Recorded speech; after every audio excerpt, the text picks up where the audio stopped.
నీళ్ళ ఎదురుకు రండి, రూకలు లేని వారులారా మీరు వచ్చి కొని భోజనం చేయండి. రండి, రూకలు లేకపోయినను ఏమీయూ ఇయ్యకయే ద్రాక్షారసము పాలును కొనుడి. ఆహారము కాని దాని కొరకు మీరెలా రూకలిచ్చెదరు?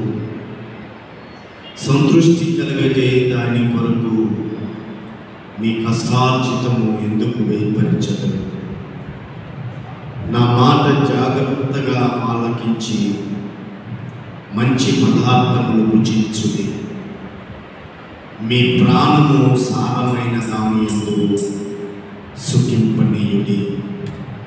చెవియొగ్గి నా యొద్దకు రండి, మీరు విని ఎట్లా మీరు బ్రతుకుదురు. నేను మీతో నిత్య నిబంధన చేసేదను. దావీదులకు చూపిన శాశ్వత కృపను మీకు చూపదను. ప్రేమ తండ్రి, కృప కలిగినటువంటి దేవా, స్తుతులకు పాత్రుడా, స్తోత్రాలుడా, స్తుతుల సింహాసనసేనుడా, ఇదిగో ప్రభువా, ఈ ఉదయమున ఈ పునరుద్ధాన దినమునందున మరొక పర్యాయము నీ పరిశుద్ధ మందిరములో మమ్మలను మీరు చేర్చిన విధమును బట్టి మీకు కృతజ్ఞతలు, స్తుతులు, స్తోత్రములు, ఘనత, మహిమ, ప్రభావములు చెల్లిస్తున్నాము తండ్రి. గడిచిన పునరుద్ధాన దినము నుండి ఈ పునరుద్ధాన దినము వరకు మీ సన్నిధిని మాకు తోడుగా ఉంచి మా జీవము మాలో ఉంచిన మా దేవా, మీకు వందనాలు, స్తోత్రములు, స్తుతులు, కృతజ్ఞతలు చెల్లిస్తూ ఉన్నాము. ఈ సమయంలో జీవము కలిగిన నీ సన్నిధానంలో సృష్టికర్త అయినటువంటి మిమ్మలను స్తుతించేటువంటి భాగ్యము మీరు మాకు అనుగ్రహించారు. అందును బట్టి మీకు వందనాలు, స్తోత్రములు, స్తుతులు చెల్లిస్తూ ఉన్నాము. మమ్మల్ని అందరినీ పరిశుద్ధాత్మ శక్తితో నింపండి, పరిశుద్ధాత్మ పూర్వులుగా చెయ్యండి, ఆత్మాభిషేకంతో నింపి మిమ్మల్ని ఆరాధించడానికి మీ కృపను మాకు దయచేయమని ప్రార్థిస్తూ ఉన్నాము. చేరొచ్చిన ప్రియులను మీరు దీవించండి, రావలసినటువంటి వారిని నడిపించండి. అందరూ ప్రభువా సకాలంలో మిమ్మల్ని స్తుతిస్తూ, ఆరాధిస్తూ, గణపరుస్తూ, మహిమపరిచేటువంటి భాగ్యము మాకందరికీ దయచేయమని, సమస్తం క్రమముగాను మర్యాదగాను నీ నామానికి మహిమకరముగాను మీరే జరిగించండి. మమ్మల్ని మీ చేతికి అప్పగించుకొనొచ్చు. యేసు జీవము కలిగినటువంటి నామంలో ప్రార్థిస్తూ ఉన్నాము ప్రియ పరలోకపు తండ్రి. ఆమేన్, ఆమేన్. దేవుని పరిశుద్ధ నామములో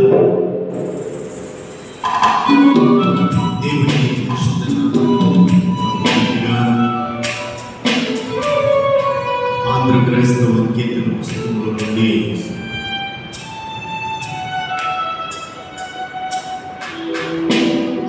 కీర్తనను పాడుతూ దేవుని పరిశుద్ధ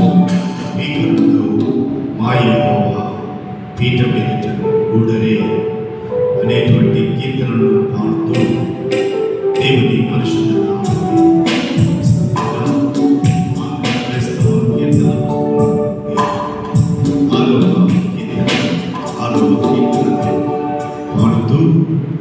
దేవుని పరిశుద్ధ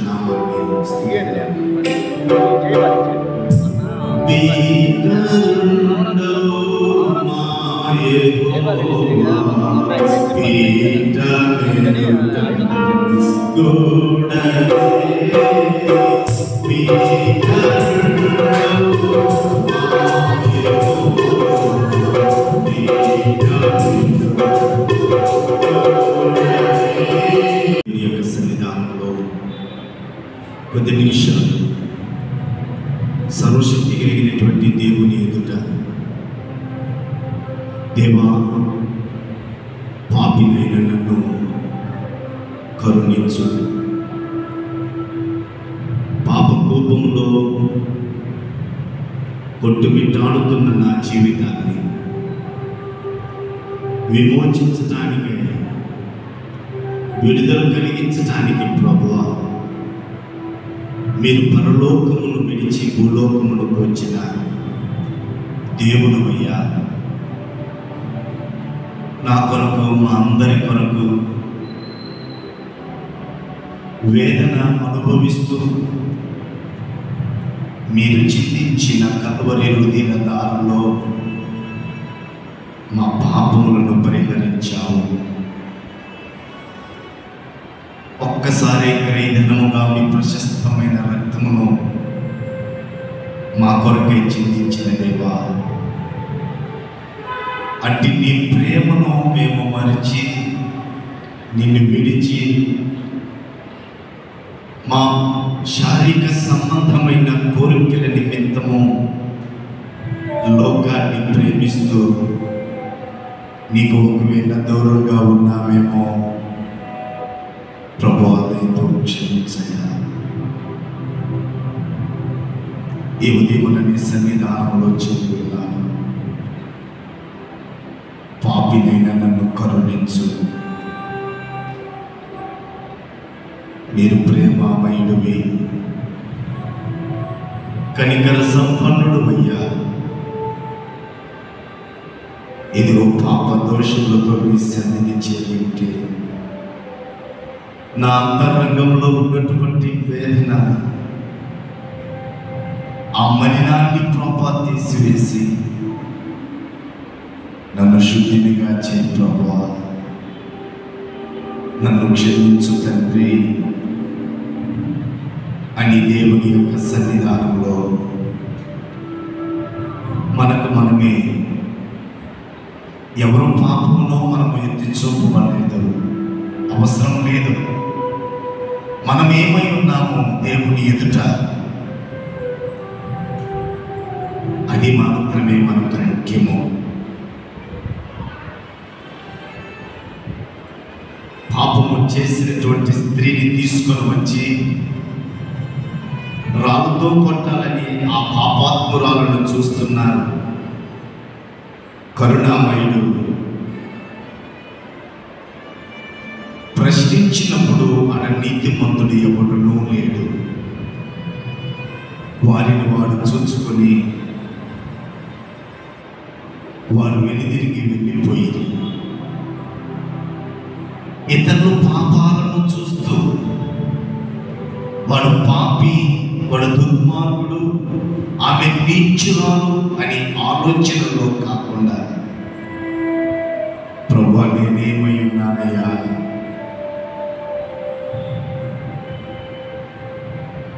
వాక్యమని నీ అందంలో నేను చూసుకుంటున్నాను ప్రభువా.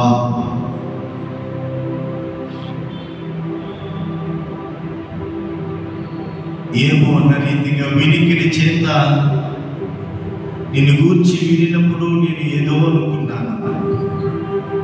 కన్నులారా నిన్ను చూచినప్పుడు అసహించుకుంటున్నానయ్యా. దుమ్ములోనూ ధూళిలోనూ పడుతున్నాను, ఇంత నీచుడునా అని. అలాగే మన కొరకు ప్రాణం పెట్టిన యేసయ్య వైపు చూడు.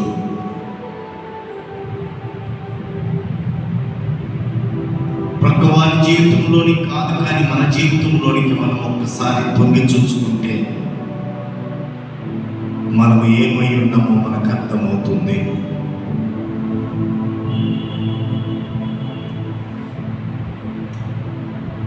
దేవా, పాపినైన నన్ను కరుణించు.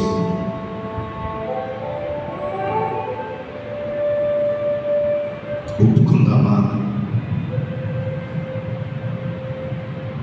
విడిచిపెడదామా? గొప్పగలిగినటువంటి దేవుని యొక్క సహాయం పొందుకుందామా? అయితే ప్రార్థించు. ఎవరికి వారిని ప్రార్థించుకుందాం, ఎవరికి వారిని ప్రశ్నించుకుందాం, ఎవరికి వారిని పరిశీలించుకుందాం, పవిత్రపరచబడదాం. ప్రార్థించు.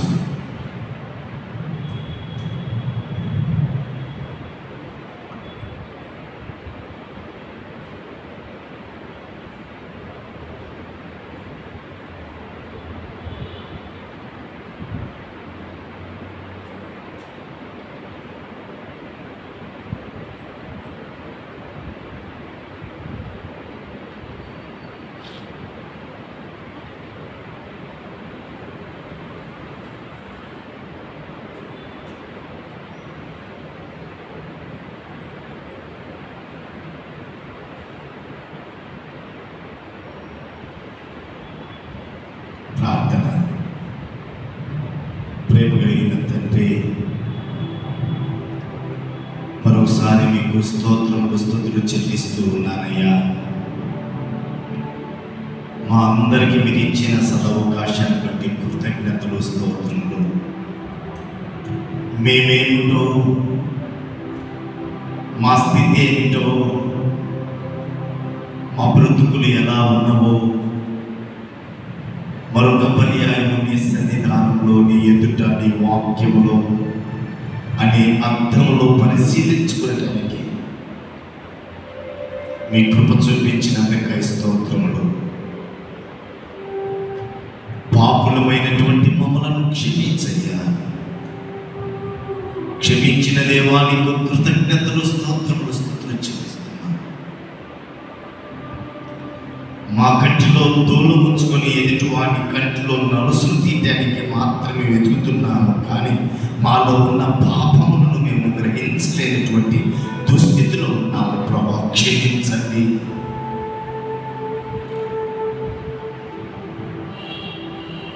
ఈ ఉదయం మీ కృప మాపై ఉంచండి. మా అపరాధముల చేత, పాపముల చేత చచ్చినటువంటి మమ్మలను ప్రభా క్రీస్తు యేసు నామములో బ్రతికించండి.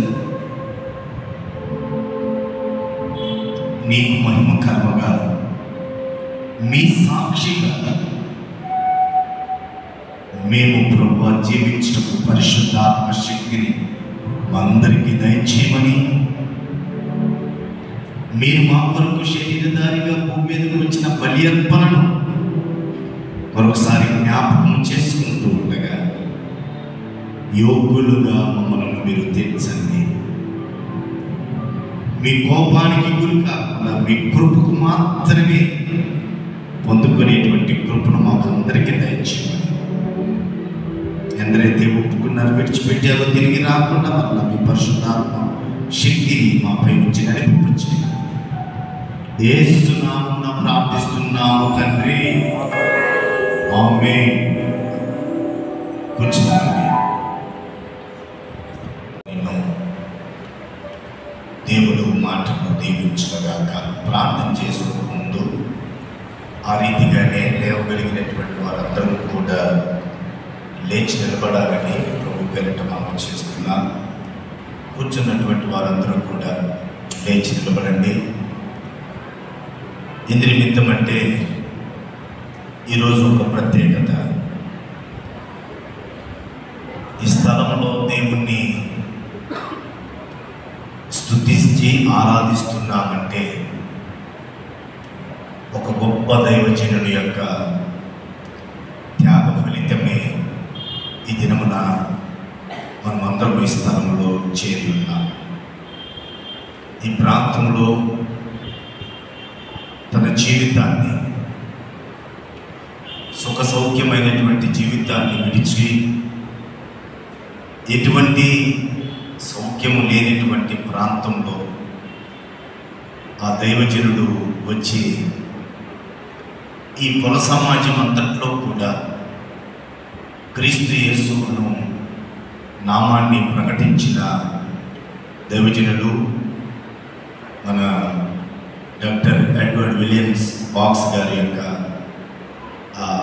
మరణ దినం ఈరోజు. మన క్యాలెండర్లో కూడా ప్రత్యేకంగా ఆ తేదీని కూడా రాయబడి ఉంది. కాబట్టి ఒక నిమిషం అందరూ తలవంచుదాం. ఆయన చేసిన సేవ స్మరించుకుంటూ ఒక నిమిషము ఆయన కొరకు మౌనం పాటిద్దాం, తలవంచుదాం. అందరినీ ఆయన గౌరవార్థ నిమిత్తమై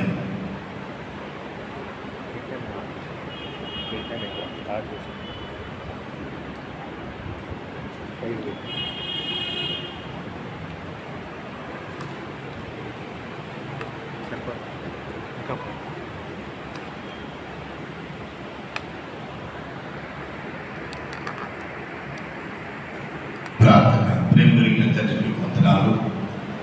సమయంలో మీ ప్రియదాసులు ప్రభువా బాక్స్ గారు ఈ ప్రాంతంలో చేసిన పరిచర్యను మీరు ఎంతగానో ఫలింపచేశారు, విస్తరింపచేశారు. అందును బట్టి మీకు కృతజ్ఞతలు. ఈ దాసుని పిలుచుకున్న ఈ దినాన్ని మరొకసారి మేము జ్ఞాపకం చేసుకోవటానికి మీ కృప చూపించినందుకై మీకు కృతజ్ఞతలు స్తోత్రములు చెల్లిస్తూ ఉన్నాను. ముఖ్యంగా ఈ సమయంలో నిష్ప్రయోజకుడైన నీ దాసునైన నన్ను మీరు ఈ శిలువ సత్యం వరకు పరిచి మా అందరితో మీరు మాట్లాడారు. యేసు నామమున ప్రార్థిస్తున్నాము తండ్రి, ఆమేన్. కూర్చోండి. క్రీస్తునందు ప్రియమైన సహోదరి సహోదరులారా, మీ అందరికీ మన ప్రభువును రక్షకుడైన యేసు క్రీస్తు నామంలో శుభములు వందనాలు తెలియపరుస్తూ ఉన్నాను. ఆ రీతిగానే మన సహవాసంలోనికి Box Memorial Seminary Baptist church సహవాసంలోనికి నూతనంగా ఎవరైనా వచ్చి ఉన్నట్లయితే మిమ్మల్ని కూడా ఈ దేవుని యొక్క పరిచర్యలో ప్రేమతో ఆహ్వానిస్తూ ఉన్నా. దేవుని వాక్యపు వెలుగులో మీరు మాతో కూడా అంటుకట్టబడి దేవుని యొక్క కృపలో ఫలించాలని ప్రేమపూర్వకంగా మిమ్మల్ని ఆహ్వానిస్తున్నాను. చదవబడినటువంటి 2 లేఖన భాగాలు, ఒకటి ఆదికాండము 4వ అధ్యాయము 3 నుంచి 8వ వచనాలు, కృత నిబంధన పాఠముగా లూకాసు సువార్త 15వ అధ్యాయము 25 నుంచి 32 వచనాలు చదువుగా మనము విని ఉన్నాం. ఈ 2 కూడా మనకు చాలా బాగా తెలిసినటువంటి లేఖన భాగాలే. ఈ లేఖనాలను ధ్యానించే ముందు దైవజనుడు బాక్స్ గారు వారి యొక్క స్వదేశాన్ని విడిచి మన మధ్య ఈ ఉన్నతమైనటువంటి పరిచర్య జరిగించారు. వారిని మనము జ్ఞాపకం చేసుకున్నాము. మన నివాళులు కూడా వారికి అర్పించేటువంటి కృప దేవుడు మనకు అనుగ్రహించాడు. ఈ వ్యక్తి మనకు ఎలా అంటే, పిలుపున్నాడు దైవజనుడు పరిశుద్ధ గ్రంథంలో. గంధకే రాణి దగ్గర ఒక మంత్రి ఉన్నాడు, అపవంశకుడు. దేవుని లేఖనాలను చదువుతున్నాడు, కానీ అతనికి అర్థం కాలేదు. పరిశుద్ధాత్మ ప్రేరుడైనటువంటి పిలుపు త్వరగా ఆ రథము దగ్గరికి వెళ్ళి ఆయన రక్షణ సువార్తను ఆయనకు తెలియపరిచాడు. అంటే పిలుపు ఆ వ్యక్తి కొరకు అంత దూరము పరిగెత్తి ఆయన్ని ప్రభువులోనికి నడిపించడం మనం చూస్తాం. అలాగే సమరయ స్త్రీని కూడా మనకు తెలుసు. ఆమె ఒక గ్రామానికి సువార్థికురాలైంది. పిలుపు ఒక వ్యక్తికి సువార్థికుడైతే, సమరయ స్త్రీ ఒక గ్రామానికి ఆమె సువార్థికురాలుగా మనం చూస్తున్నాం. గెరాసేన దేశంలో దయ్యం పట్టి సమాధిలో ఉన్నటువంటి యవనస్తుడు మనకు తెలుసు. ఆయన ఒక మండలానికి అంటే తెగపొలి 10 గ్రామాలకు ఆయన సువార్త పరిచర్య చేసినట్లుగా మనం చూస్తాం. తోమా గారు మన దేశానికి వచ్చాడు. మన దేశానికి వచ్చి అన్ని ప్రాంతాల్లో ఆయన సువార్త చేయలేకపోయాడు, కానీ ఒక పరిమిత ప్రాంతంలో ఆయన సువార్త ప్రకటించినట్లుగా మనం చూస్తున్నాం. ఇక దైవజనుడైనటువంటి పౌలు చూస్తే అనేక దేశాల్లో ఆయన సువార్త ప్రకటించాడు. ఈ సువార్త పనిలో పిలుపు వలె, సమరయ స్త్రీల వలె, లేక ఒక యవనుడు అపవాది చేత బాధింపబడిన యవనుడు వలె మనకు కూడా బాక్స్ గారు ఈ పుర సమాజం అంటే ఈ ఫీల్డ్లో ఉన్నటువంటి ఇన్ని సంఘాలు స్థాపించబడటానికి, అనేక మంది క్రీస్తు ప్రభువును అంగీకరించడానికి, ఆయన సొంత రక్షకుడు అని గ్రహించడానికి ఆయన కృషి ఎంతో ఉన్నతమైనది అని మనము గమనించాలి. అంటే మన ప్రాంతానికి ఒక గొప్ప సువార్థికుడుగా, మన ప్రాంతానికి ఒక గొప్ప సువార్థికుడుగా, నశించిపోతున్నటువంటి ఆత్మలకు భారం కలిగినటువంటి ఒక దేవుని దాసులుగా మన ప్రాంతానికి ఇవ్వబడిన ఒక అమూల్యమైన ఆనిముత్యమే దైవజనుడు విలియం ఎడ్వర్డ్స్ బాక్స్ గారి యొక్క ఆ జీవితము అని మనము గమనించాలి. కాబట్టి వీళ్ళ ఆయన ప్రారంభించిన ఈ పరిచర్య, మహానుభావుడు ప్రారంభించిన ఈ పరిచర్యలో దేవాది దేవుడు నన్ను కూడా ఒక చిన్న పాత్రగా వాడుకుంటున్నాడు. అందును బట్టి కూడా నేను కూడా వ్యక్తిగతంగా త్రియేక దేవునికి కృతజ్ఞతలు చెల్లిస్తూ ఉన్నాను. వారి సంతతి, వారి వృక్షము ఉంటుంది, ఇప్పుడు కూడా వారి మనవల సంతానము ఇప్పుడు కూడా ఉంటుంది. వారు ఎక్కడున్న దేవాది దేవుడు వారి ద్వారా వారి యొక్క పితరులు చేసిన ఈ పరిచర్య అనేక చోట్ల దేవాది దేవుడు చేయగలన అట్టి కృప వారికి దేవుడు అనుగ్రహించాలని అనుదినము మన ప్రాంతంలో మనము జ్ఞాపకం చేద్దాం. కాబట్టి ఈ ప్రాంతానికి మొట్టమొదటిగా క్రీస్తు యొక్క రాజ్య సువార్తను తీసుకొచ్చిన దైవజనుడు, మనము ఆయన పేరుని ఈ మందిరానికి పెట్టుకొని ఆయన అనుదినము జ్ఞాపకం చేసుకునేటువంటి మహా ఒప్పించారు. నాకు అనిపించింది ఫిబ్రవరి 14 చేయకపోతే ఒకేసారి ఇదే రోజుగా చేస్తే ఆయన మరణ దినాన్ని ప్రతి సంవత్సరం కూడా అంటే మందిర వార్షికోత్సవం ఫిబ్రవరి 14 కాకుండా ఈ తేదీని పెట్టుకుంటే ప్రతి సంవత్సరం కూడా మర్చిపోయేటువంటి అవకాశం ఉండదేమో అనే ఆలోచన నాకు కలిగింది. అది సమయాన్ని బట్టి, అనుకూలతను బట్టి, వారి వారి యొక్క అనుకూలతను బట్టి జరిగించుకుంటారు. ఎందుకంటే మా పాస్టర్ గారు చనిపోయిన రోజే మా మందిరం యొక్క ప్రతిష్టత. ఆయన చనిపోయి 2 సంవత్సరాలు అయింది. ఇప్పుడు కూడా ఆ రోజే ఆ మందిర ప్రతిష్ట దినమే ఆయన జ్ఞాపకార్థ దినముగా ఇప్పుడు కూడా ఆ సువార్త ప్రకటిస్తూ చుట్టుపక్కల గ్రామాలంతటికి కూడా ఆయన్ని జ్ఞాపకం చేసుకుంటూ అక్కడ ప్రార్థన జరిపించబడుతుంది. అది జ్ఞాపకం వచ్చింది.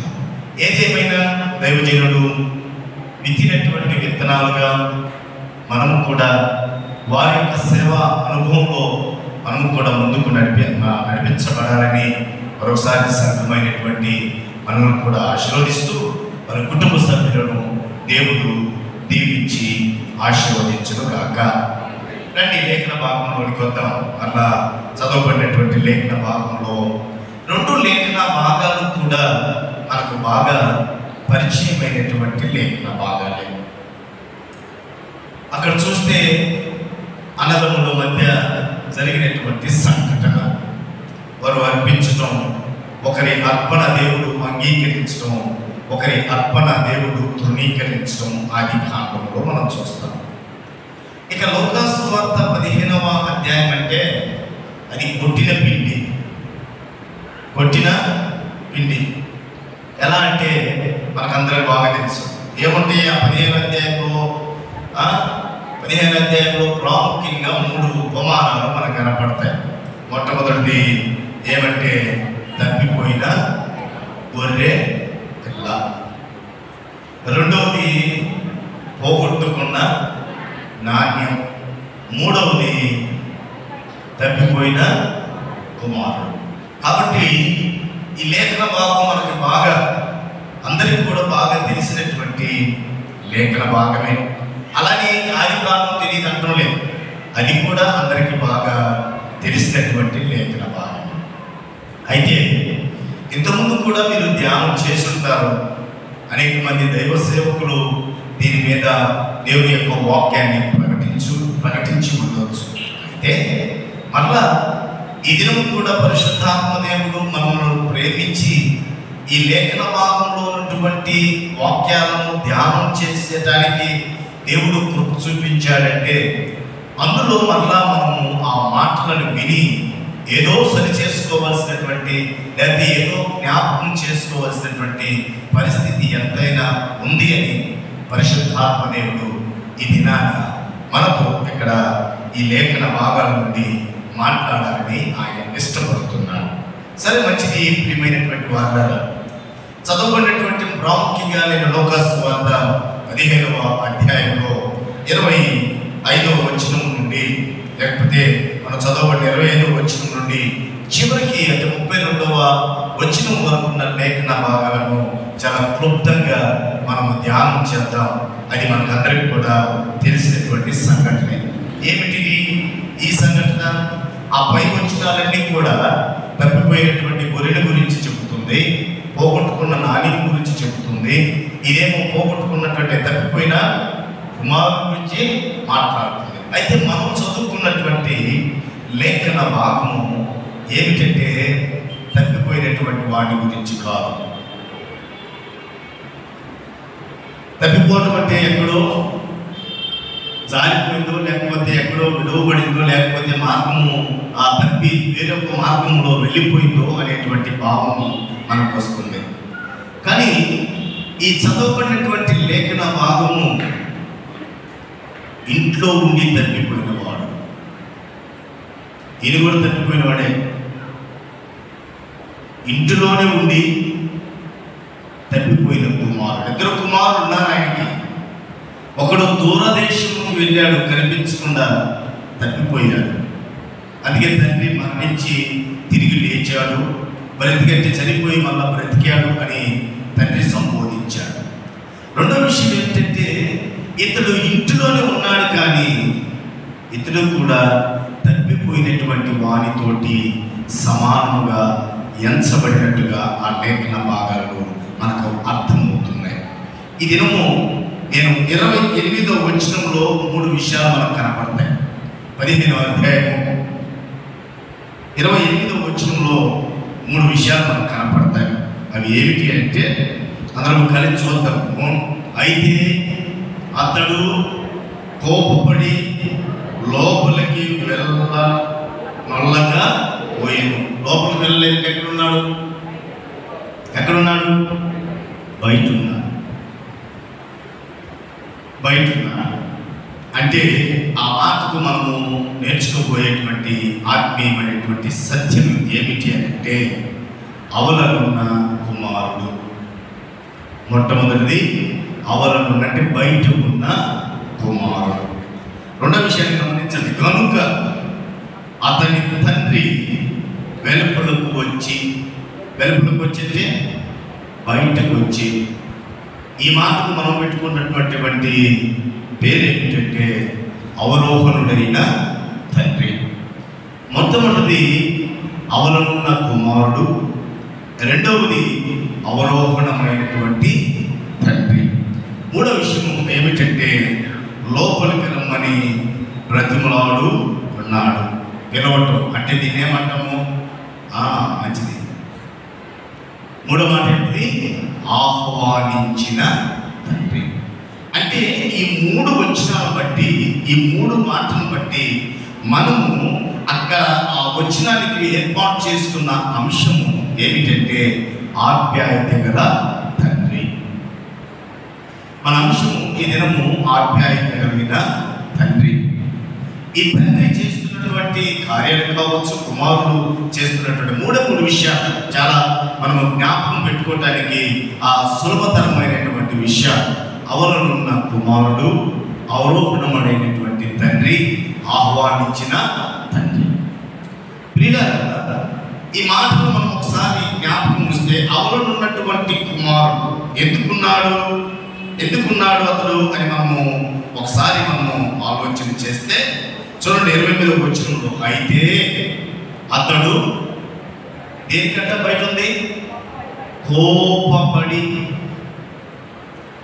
ఈ మాటను కొంచెం జ్ఞాపకం చేసిన తర్వాత మళ్ళీ నేను మిగిలినటువంటి మాటల్లోనికి ధ్యానం చేయడానికి ఆశపడ్డాను. ఇతడు బయట అంటే అవలను ఉండటానికి గల ప్రధానమైనటువంటి కారణము కోపము. కోపము అనేది కత్తికి పొదలు పెట్టు లాంటిది. కోపము అనేటువంటిది కత్తికి పొదలు పెట్టుట. ఈ కోపము వలన ఇతడు అవలన ఆగిపోయాడు. ఎవరి మీద కోపం అంటే తమ్ముడు మీద అసూయ, తండ్రి మీద కోపము. మీద, తన సహోదరుడి మీదే, బయట వారి మీద కాదు. వారిరువురి మీద అతనికి ఉన్నటువంటి కోపము అతన్ని బయట నిలబడేటట్టుగా చేసింది. చదువుకున్నటువంటి లేఖన భాగంలో కూడా 4వ అధ్యాయము ఆదికాండం 6వ వచనంలో కయ్యూను హేబేలును చంపటానికి గల కారణం కూడా ఏమిటిది? కోపము. ఈ కోపము చాలా ప్రమాదమైంది. కోపమే కదా అని చాలా సులభంగా మనము అనుకుంటూ ఉంటాము. కానీ కోపం యొక్క భయంకరత్వం గురించి ప్రభు శరీరధారిగా ఈ భూలోకంలో ఉన్నప్పుడు ఆయన చెప్పినటువంటి ఒక మాట మనము తప్పనిసరిగా చూడాలి. పరిశుద్ధ గ్రంథంలో నుండి 5వ అధ్యాయము మత్తయి సువార్త. ప్రభువారు శరీరధారిగా ఈ భూమి మీద ఉన్నప్పుడు 5వ అధ్యాయము ప్రియమైనటువంటి వాళ్ళ ప్రభు చెప్పినటువంటి మాట 22వ వచనం, 5వ అధ్యాయం 22వ వచనము, నేను మీతో చెప్పినది అనగా తన సహోదరుని మీద, అంటే తన సహోదరుని మీద కోపపడు ప్రతివాడు, తన సహోదరుడి మీద కోపపడు ప్రతివాడు విమర్శకుడు, తన సహోదరుని చూసి వ్యర్థుడా అని చెప్పువాడు మహాసభకు లోనవును, ద్రోహి అని చెప్పువాడు దేనికి లోనవుతాడంట? ఈ కోపం వలన జరిగేటువంటి పరిణామం, కోపం వలన జరుగుతున్నటువంటి కార్యాలు ఏమిటంటే, ఆ కోపము కట్టలు తెచ్చుకొని ఒక వ్యక్తిని వృద్ధుడా అని, ద్రోహి అని పలకటం వల్ల ఈ కోపం వల్ల కలుగుతున్నటువంటి భయంకరమైనటువంటి పరిస్థితి ఏమిటంటే నరకాగ్ని. ఇది మర్చిపోతున్నాం. చాలా వరకు నరకానికి పోయేటువంటి వారు వేరే వారిని మనం కాదు అనేటువంటి ఆలోచన మన జీవితంలో ఉంటుంది. కానీ కోపం ఎంత భయంకరమైందో మనము తప్పనిసరిగా అర్థం చేసుకోవాలి. ఉచితంగానే ఊరకనే కోపడతాం అనేటువంటి విషయం గురించి పరిశుద్ధాత్మ దేవుడు శరీరధారిగా భూమి మీద ఉన్నటువంటి యేసుక్రీస్తు ప్రభువారు చెబుతున్నటువంటి మాట, ఆ కోపం యొక్క ప్రతిఫలము ఏమిటంటే నరకాగ్ని. సులభంగా తీసుకోవటానికి వీల్లేదు. సులభంగా ఆలోచించడానికి కాదు. వాడు కోపపడి వెలుపల ఉండటానికి, అవల ఉండటానికి గల కారణము వాడి కోపము. అందుకే దావీదు భక్తుడు అంటాడు 37వ కీర్తన 8వ చరణంలో, కోపము మానము, ఆగ్రహము విడిచిపెట్టుము, వ్యసనపడకుము, అది కీడుకే కారణము. అది దేనికి కారణం అంట? కీడుకే. అతను కూడా సామెతలు, తన కోపమే తన శత్రువు అనేటువంటి మాట. కోపపడు అంటే అక్కడ మాట్లాడుతున్నటువంటి కోపం మానము, ఆగ్రహము విడిచిపెట్టుము, వ్యసనపడము, అది కీడుకే కారణం అంటారు. ఇంకా జ్ఞాని అయినటువంటి సొలొమోను మహారాజు ఈ కోపాన్ని గురించి చాలా శ్రేష్టమైనటువంటి మాట అంటాడు. 16వ అధ్యాయము సామెతల గ్రంథము 16వ అధ్యాయము 32వ వచనంలో ఆయన అంటున్నటువంటి మాట ఏంటంటే, పరాక్రమశాలి కంటే దీర్ఘశాంతం గలవాడు శ్రేష్ఠుడు, పట్టణము కొట్టుకుని వాడి కంటే తన మనస్సును స్వాధీనపరుచుకున్నవాడు శ్రేష్ఠుడు. కోపస్తుడు శ్రేష్ఠుడు చెప్పలేదు.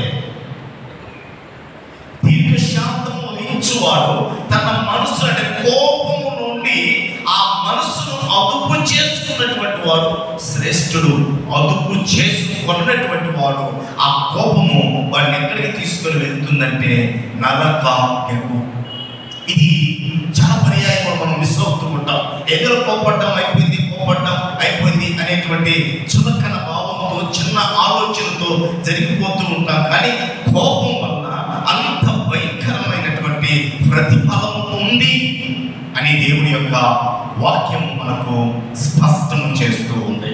కాబట్టి అందుకే కోపం మానము, ఆగ్రహము విడిచిపెట్టుము, వ్యసనపడము, పడితే అది నీ కీడుకే, అది నా కీడుకే అనేటువంటి సత్యాన్ని లేఖన భాగం మనకు జ్ఞాపకం చేస్తూ ఉంది. కోపం వల్ల క్షణానికి కూడా ఆగిపోవచ్చు. దేవుని వద్ద నుండి రావాల్సినటువంటి ప్రతిఫలము కూడా పొందలేము. పరాక్రమశాలి అక్కడ ఆ జ్ఞాని అయినటువంటి మహారాజు, ఆ జ్ఞాని అయినటువంటి సొలొమోను చెప్పినటువంటి రీతిగా 16వ అధ్యాయము 32వ వచనంలో పరాక్రమశాలి కంటే దీర్ఘశాంతము గలవాడు శ్రేష్ఠుడు అన్న రీతిగా ఇక్కడ ఒక పరాక్రమశాలి వచ్చాడు ఎలీషా దగ్గరికి. ఎవరు? నయమాను అనేటువంటి వ్యక్తి. ఒక చిన్న పాప చెప్పింది, ఆ పాప మాట విని వచ్చాడు ఎలీషా దగ్గరికి. మనమేమనుకుంటామంటే ఒక వైద్యుని దగ్గరికి వెళ్తే ఏదో మనల్ని చేయబట్టుకొని అది ఇది పరీక్షించి నీకు ఏమి లేదులే, నువ్వు పలాని పని చేయి అంటే మనం చేస్తాం. ఇది కూడా చూడలేదు, బయటికి కూడా రాలేదు. అయ్యా పరాక్రమశాలుడైనటువంటి ఇదిగో సిరియా సైన్యాధ్యక్షుడు మన దగ్గరికి వచ్చినాడు అని అంటే అప్పుడు ఎలీషా ఏమంటున్నాడంటే ఆయన పోతా యుద్ధం బయటకు కూడా సమాధానం చెప్పడం. రౌద్రుడై రాయబడి ఉంది 5వ అధ్యాయంలో. రాజు రాసినటువంటి 2వ గ్రంథము 5వ అధ్యాయం 12వ వచనంలో ఆ నయమాను రౌద్రుడై తిరిగి వెళ్ళిపోతూ ఉన్నాడు. దేవి యోర్దాను కంటే ఆ దేశంలో ఉన్నటువంటి ఆ నదులు శ్రేష్టమైనవి కాదా? అక్కడ ఒక దీర్ఘశాంతపరుడు ఉన్నాడు, ఒక సహనం కలిగినటువంటి వాడు ఉన్నాడు. అయ్యా ఇంకేదైనా కష్టమైనటువంటి పని చెప్పుకుంటే చేసేవాడు కదా, అయినా చూడు 7 మార్లు మునిగి లేచాడు. పసిపిల్లవాడి యొక్క చర్మము ఎలా ఉంటుందో అలాంటి చర్మాన్ని చూడగలిగాడు. అదే కోపముతోటి అలాగే వెళ్ళిపోతే దేవుని యొక్క ఆశీర్వాదం లేకపోతే ఆ స్వస్థత అనేటువంటిది ఆయన జీవితంలో ఎన్నడూ పొందుకునేటువంటి వాడు కాదు. కోపం అంత భయంకరమైనది. దేవుని దగ్గర నుండి రావాల్సినటువంటి ఆశీర్వాదాలు కూడా అడ్డు కట్ట వేసేటువంటిది ఏమిటి అంటే కోపం. అందుకే వాడు కోపపడి వెలుపలనే ఆగిపోయాడు. కాబట్టి కోపాన్ని చాలా అది పాపం కాదులే, లేకపోతే పెద్ద గొప్పేం కాదులే అనుకుంటున్నటువంటి మనకు పరిశుద్ధాత్మ దేవుడు తెలియపరుస్తున్నటువంటి మాట ఏమిటంటే ఆ కోపము మనల్ని ఏమి చేస్తుందంటే నిత్య నరకాగ్నిలోనికి నడిపిస్తుంది అనే సత్యాన్ని మరొకటి. అలాగే ఆ కోపము దేవుని దగ్గర నుండి రావాల్సిన ఆ యొక్క ఆశీర్వాదాలకు అడ్డకట్ట వేస్తుంది అనేటువంటి సత్యాన్ని మనం మరవకూడదు. కాబట్టి కోపాన్ని మనం ఏం చేయాలంటే జయించువాడుగా ఉండాలి, దీర్ఘశాంతము వహించువాడుగా ఉండాలి. పరాక్రమశాలి అయి పట్టణం కొట్టుకునేవాడు కంటే తన మనస్సును అదుపులో ఉంచుకున్నటువంటి వాడు శ్రేష్ఠుడు. కట్టలు తెచ్చుకుని రాకం కాదు కోపము, ఆ కోపమును అదుపులో ఉంచుకున్నటువంటి వాడే దేవుని దృష్టిలో శ్రేష్ఠుడు. కాబట్టి ఇవి లోపలికి, ఇవి 2వ పెద్ద కుమారుడు లోపలికి వెళ్ళకుండా ఉండటానికి గల కారణము ప్రథమంగా కోపము. ప్రియులారా, అయితే వెలుపల ఉంటే ఆ అవలలో ఉన్నటువంటి కుమారుడు ఏం కోల్పోతున్నాడంటే మొట్టమొదటిగా అవలనున్న కుమారుడు కోల్పోతున్న మొదటి కార్యము, మొదటి ఆశీర్వాదం ఏమిటి అని అంటే తన తండ్రి సన్నిధికి అవలనున్నాడు. తండ్రి యొక్క సన్నిధికి అవతల ఉన్నాడు, లేదా తండ్రి యొక్క సన్నిధికి వెలుపల ఉన్నవాడు. దూరమైనటువంటి వాడు దీన్ని ఇలా మాట్లాడుకోవచ్చు. తండ్రికి అంటే తండ్రి యొక్క సన్నిధికి దూరం అయ్యాడు. ఒకప్పుడు ఏదో లోకంలో దూరదేశంలో ఏదో ఉందని ఆశించి అక్కడికి వెళ్ళి బ్రతకాలి అనుకున్నటువంటి వాడు అక్కడ ఏమీ లేదు అని తను తిరిగి తండ్రి దగ్గరికి వస్తే ఇక్కడ తండ్రి దగ్గర ఉన్నటువంటి వాడు అతను వెలుపల ఉన్నాడు. అంటే సంసారి ఏమయ్యాడంటే సన్యాసి అయ్యాడు. సన్యాసికుడు సంసారి అయ్యాడు. సంసారి సన్యాసత్వంలోకి వెళ్ళిపోయాడు. సన్యాసి ఉన్నటువంటి వాడు సంసారం అంటే తండ్రి యొక్క సన్నిధి శ్రేష్టం అని వచ్చాడు. ఈయన కోపం ఎందుకో తెలుసా? అక్కడే రాయబడింది 29వ వచనంలో. అందులో తన తండ్రితో, ఇదిగో ఇన్ని ఏండ్ల నుండి, ఇది మన కొరకే, ఈ మాట మన కొరకే, కొంచెం జాగ్రత్తగా వినాలి. ఇదిగో 29వ వచనం మన కొరకే, జాగ్రత్తగా వినాలి. చూడండి, అందుకతడు తన తండ్రితో, ఇదిగో ఇన్ని ఏండ్ల నుండి నిన్ను సేవించుచున్నానే, నీ ఆజ్ఞ నేను ఎన్నడూ మీరలేదే, అయినను నా స్నేహితుడు సంతోషించినట్లు నువ్వు నాకెన్నడూ ఒక ఏంటంట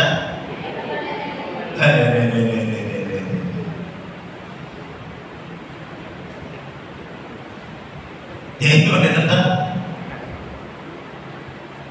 పెద్ద కారణం కాదు వాడు అలగటానికి, ఎంత కోప్పట్టానికి. అలగటం వేరు, కోప్పట్టం వేరు. ఏమి ఇవ్వలేదంట. ఇన్ని సంవత్సరాలు ఎందుకున్నాడు తండ్రి దగ్గర? ఎందుకున్నాడు చెప్పండి. దగ్గర మీకు చెప్పింది, ఇన్ని సంవత్సరాలు తండ్రి దగ్గర ఎందుకున్నాడు? మేకల కోసం. దేనికోసం? మన కోరికలు కూడా అలాంటివే.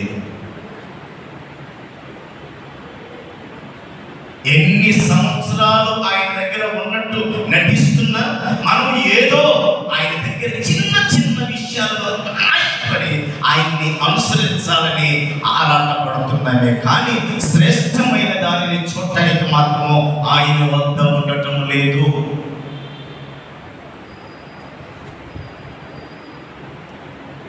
ఎన్ని నుంచి కావచ్చు బాక్స్ గారు ఆ 130 సంవత్సరాల ముందు ఆయనకి ఎంత వయసు తెలియదు, కానీ 150 సంవత్సరాలు కావచ్చు.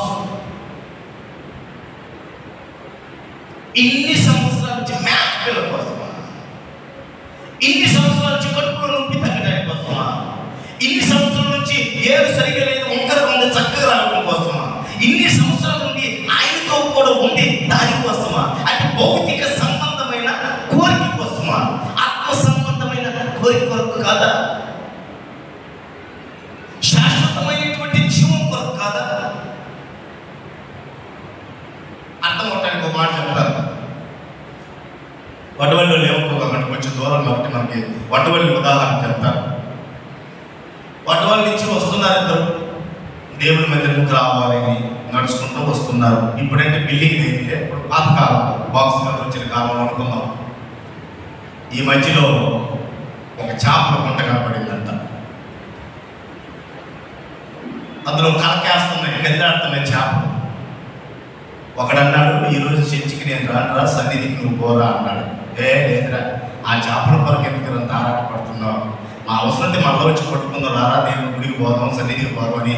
రెండో వాడు ఎంత చెప్పినా అంటే నేను రాను పోరా, నేను మాత్రం చేపలు పట్టుకోవాల్సిందే, నువ్వు ఇల్లు అన్నాడు. వాడు అక్కడ ఆగిపోయాడు ఆ చేపల గుంట దగ్గర. ఈయనేమో చక్కగా బైబిల్ సంకలో పెట్టుకొని బాగా బ్రహ్మాండంగా వచ్చాడు. కానీ ఇక్కడేమో చర్చిలో ఉన్నాడు, పరిస్థితి ఏమో వాడు ఎంతంత పెద్ద చేపలు కొట్టుకుంటున్నాడో, సాయంకాలం అంత నేస్తాడో లేదో పులుసు, ఒక్క ముక్కన్న పంపిస్తుండో లేదో, అసలు వాడికి దొరికినాయా దొరకలేదా, దొరికితే ఎన్ని దొరికినాయి, ఎవరు దొరికినవి అమ్ముకున్నాడా, ఎంత సంపాదించుకున్నాడు అని ఈ బుద్ధి అంతా చేపల గుంటకాడు ఉంది. కానీ చేపల గుంటకాడు ఉన్నవాడు అడుగుతున్నాడు, అరే ఈ పూటని రేపు మహిళపోయేటువంటి దీనికోసం ఆ సర్వశక్తిని వదిలేసే ఎంత దౌర్భాగ్యుని నేను, ఎంత నీచుని. ఈటి వరకు తిని అక్కడున్న వాడి మనసు ఎక్కడుంది, ఇక్కడున్న వాడి మనసు అక్కడుంది. ఈ బిడ్డల యొక్క పరిస్థితి కూడా అదే. ఇక్కడున్న ఇద్దరు బిడ్డల యొక్క పరిస్థితి కూడా అదే. ఎందుకున్నాడంట? ఎందుకు వస్తున్నాం? దేవుడు నాకు ఇది చెయ్యాలి, దేవుడు ఈ మేలు చిన్న చిన్న తుచ్చమైన కోరికల కొరకు వస్తున్నాం. కానీ ఆ దూరం పోయినటువంటి వాడు అంటున్నాడు, బుద్ధి వచ్చినప్పుడు పశ్చాత్తాపడి, అయ్యో ఇది కాదు లోకము, దేవుని సన్నిధిలో అంటే ఆయన యొక్క సన్నిధానంలోనే అంతా ఉంది. నేను ఎక్కడో ఉందనుకున్నాను, ఎక్కడో లోకంలో ఏదో దొరుకుతుంది అని అనుకున్నాను. కానీ ఇదంతా కూడా వెంటనే బుద్ధి వచ్చినప్పుడు అని రాయబడింది. బుద్ధి లేనప్పుడు ఏం తినడం? మన భాషలో చెప్పండి అమ్మ. బుద్ధి లేనప్పుడు ఏం తినమంటాం? ఎవరు తిన్నారు? బైబిల్లో తిన్నారు. ఒక రాజు తిన్నాడు. నెబుకద్నెజర్ రాజు తినలేదని కాదు, ఆయన తిన్నాడు. బుద్ధి లేక పందులు తినేటువంటి పొట్టులు కూడా తినడానికి సిద్ధపడ్డవాడు బుద్ధుంచి దేవుని యొక్క సన్నిధిలోకి అతడు వస్తే ఈడు చిన్నదాని కొరకు దేవుని సన్నిధికి దూరమై అవలనున్న కుమారుడు. అవలు ఉండటం వల్ల ఇతను నష్టపోతున్నటువంటి మరొక కార్యం ఏమిటంటే, క్రీస్తునందు ప్రియ దేవుడు బిడ్డారా, కయ్యను కూడా అదే పరిస్థితి. కోప్పడి అవల నుండి దేవుని యొక్క సహవాసాన్ని పోగొట్టుకున్నాడు. 4:16 వచనంలో యెహోవా సన్నిధి నుండి పారిపోయిను అనేటువంటి మాట మనం చూస్తాం. అంటే కోపము వలన వాడు దేవుని సన్నిధిని పోగొట్టుకుంటున్నాడు.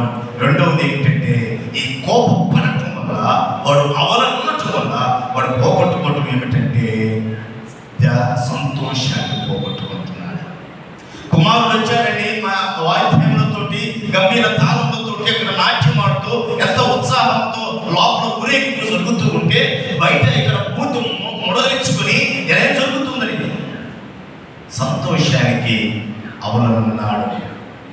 అందుకే సన్నిధికి అవలనున్నాడు అనేటువంటి మాట మనం ఖచ్చితంగా గమనిస్తే 16వ కీర్తన 11వ వచనంలో ఆయన అంటాడు, నీ సన్నిధిలో సంపూర్ణ సంతోషము కలదు అంటాడు కీర్తనాకారుడు.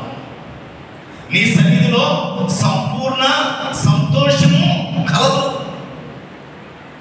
దేవుని సన్నిధానంలో లేడు. ఇప్పుడు తండ్రి యొక్క సన్నిధానంలో వెళపడున్నాడు. ఏకి దూరం అయిపోయాడంటే సంతోషానికి దూరం అయిపోయాడు. తన ఇంటి దగ్గర కూడి వాళ్ళు సైతము అక్కడ ఆ సంతోషంతో నాట్యం ఆడుతూ ఉంటే, గంతులు వేస్తూ ఉంటే, అక్కడ నుండి గంతులు వేయాల్సినటువంటి వాడు, వారితో కూడా నాట్యం ఆడాల్సినటువంటి వాడు ఇప్పుడు మూతి ముడగలించుకొని బయట కూర్చొని ఉన్నాడు. కారణం కోపం. కోపం కోపం సంతోషానికి దూరం అయిపోయాడు. ఆ సంతోషం దూరమైనటువంటి వాడికి అర్థమైంది, అయ్యో ఈ పరిస్థితి తండ్రి దగ్గర ఉంటే నేను ఇంట్లో వాడిని కాదని. అంటే శారీరకంగా చిన్న కుమారుడు దూరం అయిపోయాడు, కానీ ఆత్మ మాత్రము తండ్రి మీదనే ఉంది. ఇతడు భౌతికంగా అక్కడ ఉన్నాడు, కానీ ఈ కోరికలని కోరికలు దేవుడు తీర్చాలని, తండ్రి తీర్చాలనేటువంటి ఆలోచనలతోనే ఉన్నాడు. కానీ తండ్రికి సామీప్యంగా తండ్రి ద్వారా దేవుడు నాకు కలిగే శాశ్వతమైనటువంటి ఆశీర్వాదం కొరకు ఆయన అక్కడ ఉండలేదు. కేవలం తుచ్చమైనటువంటి కోరికలను తీర్చుకోవడానికి ఆయన దగ్గర ఉన్నట్టుగా, ఆయనతో ఉన్నట్లుగా నటిస్తున్నాడే, కానీ యథార్థంగా అక్కడ లేడు. మన పరిస్థితి కూడా అదే.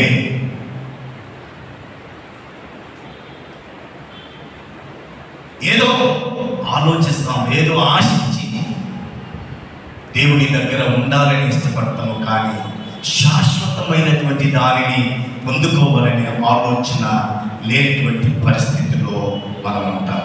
వెలపల ఉండటం వల్ల అతను కోల్పోయిన మూడవ విషయం ఏమిటంటే, తండ్రితోటి, తమ్ముడితోటి, తన పని వారితోటి సహవాసము. అందరు విధిలో పాల్గొంటున్నారు. మంచి మాంసం అక్కడ వండబడి ఉంది.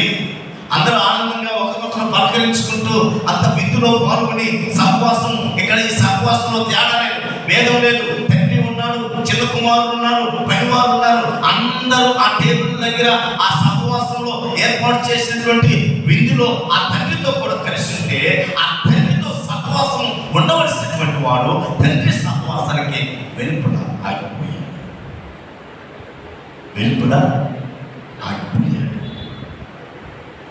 ప్రియమైన సహోదరి సహోదరుడా, నా యవన సహోదరుడా, ఇంతకాలం నుంచి చూస్తున్నావా? ఉందా ప్రభు యొక్క సహవాసం నీకు? రేపు మాకు కాటికి కాలు చాపుతున్న కొంతమందికి ఈ సహవాసంలో సమయం దొరకట్లేదు. ఇందులో తారతమ్యం లేదు, చిన్న పెద్ద ధనిక పేద అనే తారతమ్యం లేదు. ఇంకా దూరంగా ఏదో నామకార్థంగా వస్తున్నావా, ఏదో ఆశించి ఇందులో పాలిభాగస్తులు కాలేకపోయావా? ఒక కూలి వాళ్ళు కూడా అక్కడ ఎంతో ఆనందంతో ఆయన సహపత్తిలో కూర్చొని సహవాసంలో ఉంటే, లేకపోతే ఏమిటి నీ పరిస్థితి? వెలుపులే ఉంటావా ఎంతకాలం? చిన్న చిన్న కోరికల కొరకే వస్తున్నావా దేవుని దగ్గరికి? ఆయనతో సంతోషించాలని, ఆయన సహవాసంలో ఉండాలని, ఆయన సన్నిధిలో ఉండాలని ఆలోచన లేకుండా ఎంతకానికి ఏదో ఆశించి వస్తే సంతోషాన్ని కోల్పోతాం, సహవాసాన్ని కోల్పోతాం, ఆయన సన్నిధిని కోల్పోతాం.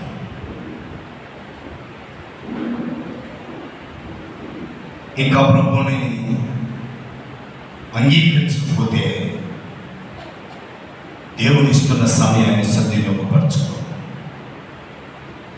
అందుకే అన్నాడు కదా ప్రకటన గ్రంథంలో 3:20 ఇదిగో నేను తలుపుల యొద్ద నిలబడి తట్టుచున్నాను, ఎవడైనా నా స్వరం విని తలుపులు తీసినేలా. అక్కడ ఒక మాట రాయబడ్డాడు, ఎంత శ్రేష్టమైనటువంటి మాట ఏంటంటే, నేను అతని యొద్దకు వచ్చి, తలుపు తడతాడు తీస్తే అతని దగ్గరకు వచ్చి, అతనితో నేను, నాతో కూడా అతడు కలిసి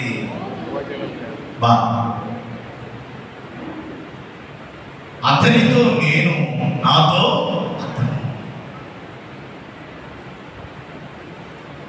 అంత గొప్ప సహవాసం ఆయన ఇవ్వటానికి ఆయన నీ కొరకు నా కొరకు ప్రయాసపడుతూ ఉంటే, ఆ ఆప్యాయత కలిగిన తండ్రి లేదా ప్రేమ కలిగినటువంటి తండ్రి అంత ప్రయాసపడి అంత గొప్ప సహవాసాన్ని నీకు నాకు ఇవ్వాలనుకుంటే, ఇంకా ఇంకా ఇంకా ఇన్ని సంవత్సరాలైనా మేక పిల్ల కొరకు, కుక్క పిల్ల కొరకు అలిగి దేవుడి మీద దూరంగా బ్రతుకుతుంటే ఎంత నీచమైనటువంటి బ్రతుకో ఒక్కసారి ఆలోచన చేయాలి.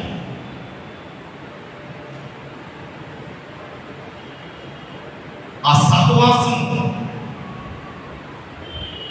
4వది ఏం కోల్పోతున్నాడంటే సంపద. 4వది సంపద. ప్రియమైనటువంటి దేవుని బిడ్డలారా, ఆ సహవాసం ఎలా ఉంటుందంటే, నెహుషత్తు మనకు బాగా సాదృశ్యం. సౌలు యొక్క కుమారుడు, మనవడు యోనాతాను యొక్క కుమారుడు.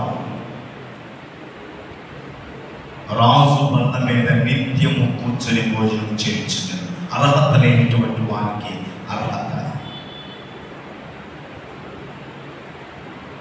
ప్రియులారా, ఆయన సంపదకు వెలుపల ఉన్నాడు. వాడికి తెలియనటువంటి సత్యం ఏమిటంటే, 2వ అధ్యాయం కొలస్సీలకు రాసిన పత్రిక 2వ అధ్యాయం 3వ వచనంలో, బుద్ధి జ్ఞానము సర్వ సంపదలు ఆయనలో గుప్తమై ఉన్నాయి. మరి కుక్క పిల్లకు, కోడి పిల్లకు కదా ఆశపడాల్సిందే.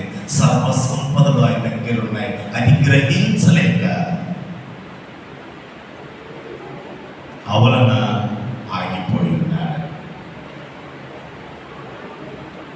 అప్పుడు ప్రేమ కలిగినటువంటి తండ్రి, కరుణ కలిగినటువంటి తండ్రి ఆయన ఏం చేస్తున్నాడు తెలుసా? 28వ వచనం, కనుక అతని తండ్రి వెలుపలకు వచ్చి అవరోహణమైన తండ్రి. ప్రియులారా, ఎవరి తండ్రి? ఆ మహిమ సింహాసనాన్ని విడిచి, ఆ మహిమోన్నతుడే ఆ మహిమ సింహాసనాన్ని విడిచి ఈ భూలోకంలోకి వచ్చాడు. నీ కొరకు నా కొరకు ఆయన అక్కడ ఉండాలి. అదే పిలుపు పత్రికలు మనం చదువుకుంటాం కదా, విడిచిపెట్టకూడదు. దేవునితో సమానమైనటువంటి భాగ్యం అయినా విడిచిపెట్టకూడనటువంటి భాగ్యం అయినప్పుడు విడిచిపెట్టాడు. ఎందుకో తెలుసా? ఆ మహిమోన్నతుడు నీ కొరకు నా కొరకు మహిమ సింహాసనాన్ని విడిచి వచ్చిన ప్రేమ కలిగిన తండ్రి అండి ఆ తండ్రి. ఆప్యాయత కలిగినటువంటి తండ్రి. ఎందుకో తెలుసా? అయ్యో నా కుమారుడు సంతోషానికి దూరం ఉన్నాడే, నా కుమారుడు నా సహవాసానికి దూరం ఉన్నాడే, నా కుమారుడు నా సంపదకి దూరం ఉన్నాడే, నా కుమారుడు నా సన్నిధికి దూరం ఉన్నాడే. కాబట్టి ఈ సమయంలో వారికి ఏదో తెలుసో తెలియక కోపపడి తుచ్చమైనటువంటి ఆశ కొరకు బయట ఆగిపోయాడే. సకల సంపదలు నాలో ఉన్నాయని వాడు గుర్తించలేకపోయాడే. ఆ గుర్తింపు చెప్పడానికే ఆయనే శరీరధారిగా మహిమ సింహాసనాన్ని విడిచి మట్టి మనిషిగా ఈ భూలోకానికి వచ్చాడండి. ఎవడు ఏ తండ్రి వచ్చాడు? ఎవరు వచ్చారండి? ఎవరు విడిచిపెడతారండి? విడిచిపెట్టకున్నటువంటి భాగ్యమని ఎవరు ఎంచుకుంటున్నారండి? ఆయన ఎంచుకున్నాడు. మొదటి మనిషి మట్టి ద్వారా చేయబడితే రెండో మనుషుడు ఆ మహిమలో నుండి భూలోకానికి వచ్చాడు.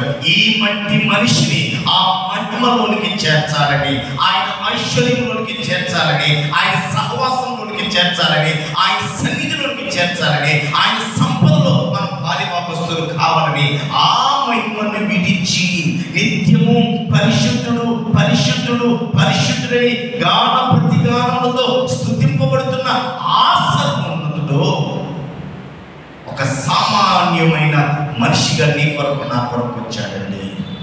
నువ్వు నేను బయట ఉన్నామని లోపల నుండి ఆనందించడానికి ఇష్టపడలేదు ఆయన. లోపల ఉన్నటువంటి వారు మీరు ఆనందించండి, బయట నా కుమారుడు ఉన్నాడు, వాడు నా కుమారుడే, వాడు నా సహవాసంలోనికి రావాలి. ప్రియులారా,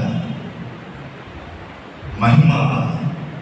అందుకే కొరింథీయులకు రాసినటువంటి పత్రిక ఒకసారి మనం గమనిస్తే, కొరింథీయులకు రాసినటువంటి మొదటి పత్రిక 15వ అధ్యాయం, కొరింథీయులకు రాసినటువంటి మొదటి పత్రిక 15వ అధ్యాయము 47వ వచనంలో, మొదటి మనుషుడు భూ సంబంధమై మట్టి నుండి పుట్టినవాడు, రెండవ మనుషుడు పరలోకము నుండి వచ్చినవాడు. ఈయన మట్టి మనిషి కాదండి. మహిమలో ఉన్నటువంటి మనుషుడు నీ కొరకు నా కొరకు మట్టి మనుషులు జీవిస్తున్నటువంటి ఈ స్థలంలోకి రావాల్సి వచ్చింది. ఎవరైనా నీ కొరకు నా కొరకు అలా వచ్చినటువంటి వారు ఉన్నారా? కానీ వచ్చినటువంటి వాడు నజరేయుడైన యేసు. పరలోకము నుండి దిగి వచ్చిన జీవాహారము నేనే. పరలోకం నుండి దిగి వచ్చిన జీవాహారం. ఆ మాటను యోహాను సువార్తలో ఒక అధ్యాయంలోనే, 6వ అధ్యాయంలోనే 2-3 సార్లు అంటాడండి. చూడండి, యోహాను సువార్త 6వ అధ్యాయంలో మనం గమనిస్తే చూడండి 33వ వచనంలో, పరలోకం నుండి దిగి వచ్చి, పరలోకం నుండి దిగి వచ్చి. అలాగే 38వ వచనంలో, నా ఇష్టము నెరవేర్చుకున్నటకు నేను రాలేదు, నన్ను పంపిన వాని చిత్తము నెరవేర్చుటకే పరలోకము నుండి దిగి వచ్చి. అలాగే 42వ వచనంలో, ఈయన తల్లిదండ్రులను మన మెరుగుదుము కదా, నేను పరలోకం నుండి దిగి వచ్చి ఉన్నాను. ప్రియులారా, గమనించండి, ఈయన ఎక్కడి నుంచి వచ్చాడంటే ఏదో ఈ రూములో ఉండి తలుపు తీసుకుని బయటకు వచ్చినటువంటి వాడు కాదు. పరలోకములో నుండి భూలోకములోనికి వచ్చిన దేవుడు. ఆయన అవరోహణం అయ్యాడు అంటే అక్కడ నుండి ఇక్కడికి వచ్చినటువంటి దేవుడు. మనలో ఎందుకు వచ్చాడో తెలుసా? ఎందుకు వచ్చాడంటే మానవ రక్షణార్థమై, మానవ రక్షణార్థమై. ఆ మహిమోన్నతుడు మహిమ సింహాసనాన్ని విడిచి భూలోకానికి రావడానికి గల కారణం ఏంటంటే మానవుడు అయినటువంటి మన రక్షణార్థమై ఆయన ఈ భూలోకానికి వచ్చాడు. అయితే వచ్చినటువంటి ఈ వ్యక్తి మనకు తెలుసా లేఖనాలన్నీ కూడా నశించిన దాన్ని వెతికి రక్షించటకు మనిషి కుమారుడు ఈ లోకంలోకి వచ్చాడు. 19వ అధ్యాయము 18వ వచనంలో లోకాసువార్త తిమోతికి రాసినటువంటి పత్రిక 1వ అధ్యాయము 15వ వచనంలో తిమోతికి రాసిన 2వ పత్రిక 1వ అధ్యాయము 15వ వచనంలో పాపులను రక్షించుటకు క్రీస్తు యేసు ఈ లోకమునకు వచ్చిన ఈ లేఖన భాగాలంటే మనకు తెలుసు. వచ్చినటువంటి ఈ మహిమ కలిగిన దేవుడు చాలా మంచి మాట అండి, చాలా మంచి మాట. వచ్చినటువంటి దేవుడు కదా, ప్రత్యేకంగా ఉండాలిగా, దేవుడు కదా ప్రత్యేకంగా ఉండాలి కదా. కానీ ఈ దేవుడు మన మధ్యలో ఉన్నాడు, అంటే మనతో ఉన్నాడు. ప్రియులారా, ఉదయం మన దేవుని యొక్క సన్నిధానంలో ఉన్న మనం ఆలోచించవలసినటువంటి ఒక గొప్ప మాట, మన మధ్యలో ఉండే దేవుడు మనకు దూరం ఉండే దేవుడు కాదు. ఈ మట్టి మలినమైన చెత్త కొట్టుకొని చెదారంతా కూడా అలుముకున్నప్పటికీ ఆ కుమారుడు చూచావా, ఆయన దూరం ఉండగానే చూచాడు. చిన్న కుమారుడు దూరం ఉండనే చూశాడు. అయితే చిన్న కుమారుడు అక్కడ రిహర్సల్ వేసుకున్నాడు. డ్రామా వేసేటప్పుడు రిహర్సల్ వేసుకుంటాం కదా, డ్రామా వేసినప్పుడు రిహర్సల్ నేర్చుకుంటాం. స్టేజ్ మీద ఏడేయడానికి చెప్పాను. చిన్న కుమారుడు రిహర్సల్ వేసాడు అక్కడ. నా తండ్రికి పోయి నీ కుమారుడు నేర్పించుకోవడానికి యోగ్యుని కాదు, నీకును పరలోకములకు వ్యతిరేకంగా పాపం చేసినటువంటి వాడిని నీ పరివారంలో ఒకరిగా డైలాగ్ బాగా నేర్చుకున్నాడు కనుక అదే ఉంటుంది. నేనేం చెప్పలా, ఆ లేని మాటలే నేనేం చెప్పట్లేదు, ఆ 2 మాటలే చెప్తున్నాను. 15వ అధ్యాయంలో ఉన్నటువంటి మాటలు ఆయన నేర్చుకున్నాడు. నా తండ్రితో ఏం మాట్లాడాలి, నేను అర్హుడు కాదు నీ కుమారుడు అనిపించుకోవడానికి ఇది మాట్లాడాలి అని తన మనసులో పదే రిహర్సల్ చేసుకుంటే ఎక్కడ మర్చిపోతారని అక్కడ తండ్రి దగ్గరకు వచ్చి ప్రదర్శించడానికి అతను ఆలోచన చేశాడు. కానీ తండ్రి అవకాశం ఇవ్వలేదు. వాడికి రిహర్సల్ అవసరం లేదురా, పశ్చాత్తాపమే నాకు అవసరం. పైనబడ్డాడు, కౌగిలించుకున్నాడు. పందుల దగ్గర కాపులో ఉన్నటువంటి వాడి యొక్క పరిస్థితి ఎంత దుస్థితిగా ఉంటుందో ఒకసారి ఆలోచించి ముద్దు పెట్టుకున్నాడు. అటువంటి పందుల స్వభావం అనబడతా పంది వల్ల ముఖవని కట్టిన దానికి ఒంట్లో బొడ్లు దానికి పాట పాడతాం కదా, అలాంటి స్వభావం కలిగిన మన మధ్య మనం దూరం పెట్టలా, మన మధ్య ఆ పాపకు ఇష్టమైనటువంటి దుర్వాసన కొడుతున్నటువంటి మన మధ్య ఆ మహిమ కలిగిన రాజు, ఆ మహిమోన్నతుడు, ఆ మహిమ సింహాసనాన్ని ఇచ్చి మానవులైనటువంటి మన రక్షణార్థమై మన మధ్యలో ఉన్న దేవుడు ఇది. ఒక సింహాసనం వేసుకొని దాని మీద కూర్చొని రాజుని ప్రదర్శించలేదు, మనలో ఒక్కడాయి. యెహోషువ గురించి రాయబడుతుంది. ఆయనను జయించి ఉన్నప్పుడు ఆయన యెహోషువ నాయకుడై కూడా పాలెము మధ్యలో వారితో కూడా నిద్రించను, వారితో కూడా జీవించను. అంటే ఆ హోదాను మరిచి ఆ ఉన్నతుడు, ఆ మహిమోన్నతుడు, మహిమ సింహాసనాన్ని విడిచి వచ్చినటువంటి ఆ మానవ రక్షణార్థం వచ్చినటువంటి ఆ మహిమోన్నతుడు ఈ పాపకు ఇష్టమైన మట్టి దేహములైనటువంటి మన మధ్య ఆయన నివాసం చేశాడు. అది ఆయన ప్రేమ. పురుషులారా దూరం ఉండండి అంట.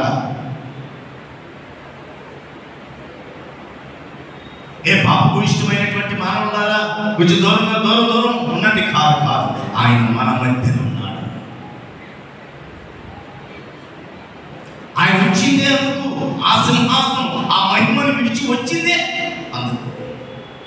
ఎందుకో తెలుసా, రక్షణార్థం అంటే ఇదిగో మన ఎదుట ఉన్నటువంటి ఈ సహవాసం, మన ఎదుట ఉన్నటువంటి ఈ సంతోషం, మన ఎదుట ఉన్నటువంటి ఈ యొక్క సంపద మనకివ్వాలని.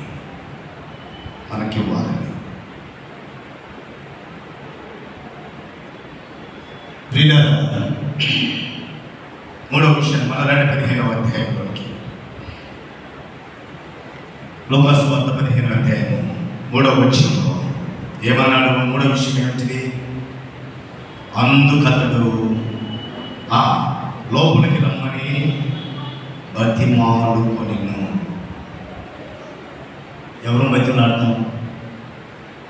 మన బిడ్డను మనం బతిలాడతాం, కలిగితో, కోప్పడితో, లేకపోతే మరొక పని పెట్టి ఏదైనా తీసి ఏదైనా అడిగితే ఆయన ఇప్పుడు లేదురా, ఇంకొక రోజు ఏదో ఒకటి వచ్చిన తర్వాత నీకు తీసేయటానికి నేను ఏదో బ్రతిమలాడుకొని రామాడుకొని తినపోతే ఎట్లా, ఆయన రాకపోతే ఎట్లా అని మన బిడ్డను మనం బ్రతిమలాడుకుంటాం.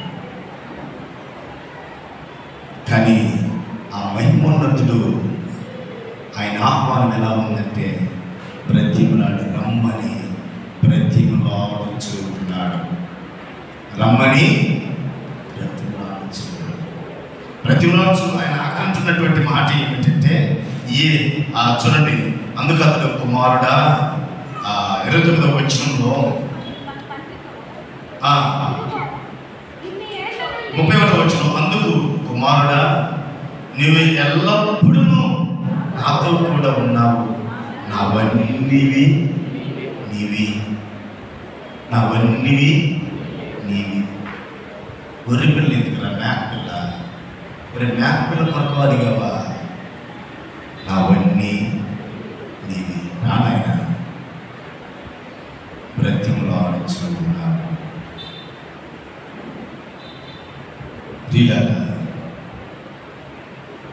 చాలా బ్రతిమలాడడం గురించి చాలా విషయాలు ఉంటాయి పరిశుద్ధ గ్రంథంలో.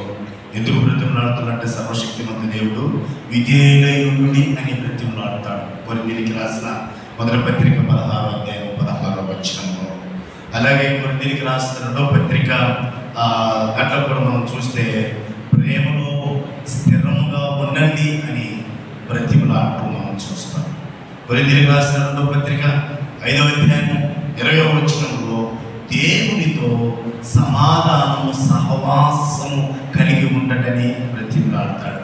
రోమిలికి రాసినటువంటి పత్రిక 12వ అధ్యాయము 1వ వచనములో సజీవయాగముగా మిమ్మల్ని మీరు సమర్పించుకునడని ఆయన బ్రతిమలాడతాడు. అలాగే ఎఫెసీయులకు రాసినటువంటి పత్రిక 4వ అధ్యాయము 2-3 వచనాల్లో సంపూర్ణ వినయము సాత్వికము కలిగి ఉండండి అని బ్రతిమలాడుతున్నాడు. ఎప్పుడు ఎవరు? ఈ ప్రేమ కలిగిన, ఆప్యాయం కలిగిన తండ్రి, నావన్నీ నీవి కాదా, నావన్నీ నీవి కాదా? ప్రియులారా, నేటికి నీ బ్రతిమలాడుతున్నాడు, నేటికి నీ బ్రతిమలాడుతున్నాడు. ఇప్పటికి కూడా ఆయన బ్రతిమలాడి ఆహ్వానిస్తున్నాడు. ఏమని ఆహ్వానిస్తున్నాడంటే వినయము సాత్వికతో బ్రతకండి, దేవునితో సమాధానంతో బ్రతకండి, దేవుని సహవాసంలో ఉండండి, దేవుని యొక్క మాటలను ఆలోచించండి, దేవుని మాటల ప్రకారంగా జీవించండి బ్రతిమలాడుతున్నాడు. పరిశుద్ధాత్మ దేవుడు బ్రతిమలాడుతున్నాడు. చిన్న చిన్న వాటి కొరకు కోప్పడకండి. ఆ పరలోకపు తండ్రి అవనున్న కుమారుడి కొరకు ఆరోపణమైనటువంటి ఆ తండ్రి ఆ మహిమ సింహాసనాన్ని విడిచి మానవ రక్షణార్థమై మన మధ్యకు వచ్చినటువంటి ఆ ప్రభువు, ఆ పరిశుద్ధ ఆత్మదేవుడు ఈ దినాన నిన్ను నన్ను కూడా బ్రతిమలాడుతున్నారు. తుచ్చమైన నశించిపోయేటువంటి వాటిని కాదు ఆయన నీకు ఇచ్చేది, నావన్నీ నీవి, నావన్నీ నీవి. ఈ కోపంలో కూడా మొన్న చెప్పాను అనుకుంటాను నేను, మన నెల ఎండింగ్లో జరిగినటువంటి ఆరాధనలు అనుకుంటా, మానవ ముఖంలో ఉన్నటువంటి భాగాల కంటే 2 కంటే మంచిది అంటే చెవులు చాలా మంచి అంట, కళ్ళు కూడా మంచి అంట. చెవులు మంచి, కళ్ళు కూడా మంచి. ఎందుకంటే వెంటాయి, గమ్మునుంటాయి, చూస్తాయి గమ్మునుంటాయి, విందు చూడదు. ఇది మాత్రమే వైఖరి. వింటాయి, గమ్మునే ఉంటాయి, వాణిలో వాడి కర్మ అనుకుంటాయి. చూస్తాయి, వాడు బ్రతికెత్తి అంటాయి. విందో చూడదు. ఈ రెండింటి పనులు అదే చేయాలంటే అదే మాట ఇక్కడ మాట్లాడతాడు. ఏమని మాట్లాడతాడంటే చూడండి, ఇక్కడ 15వ అధ్యాయంలో ఆయన అంటాడు, 29వ వచనంలో ఆయన అంటున్నటువంటి మాట ఏమిటంటే 30వ వచనం, అయితే నీ ఆస్తిని వేశ్యలతో తినివేసిన ఈ నీ కుమారుడు రాగానే వీని కొరకు కొవ్విన పశువును వధించితివని చెప్పాను. ఇది ఎక్కడ పోయాడు ఇది తెలీదు, ఇది ఏం చేశాడో తెలియదు. చూసినోడు దాన్ని, విన్నోడు దాన్ని, ఇది ఇలా పనిచేసినటువంటి వాడికి నువ్వు ఎలా చేస్తున్నావు అని ఇక్కడ తండ్రిని ప్రశ్నించడం, తండ్రిని ప్రశ్నించడం. కానీ విన్నదే గమ్మునుంది, చూసిందే గమ్మునుంది, ఏం జరగనటువంటిది అదురుపడేది ఏది అంత డేంజర్. అందుకే యాకోబు పత్రికలు అన్నట్టు దానికి ఒక పేరు పెట్టాడు, మానవ శరీరంలో ఉంచబడిన అబ్బా అది ఒక పెద్ద ప్రపంచం, పాపపు ప్రపంచం.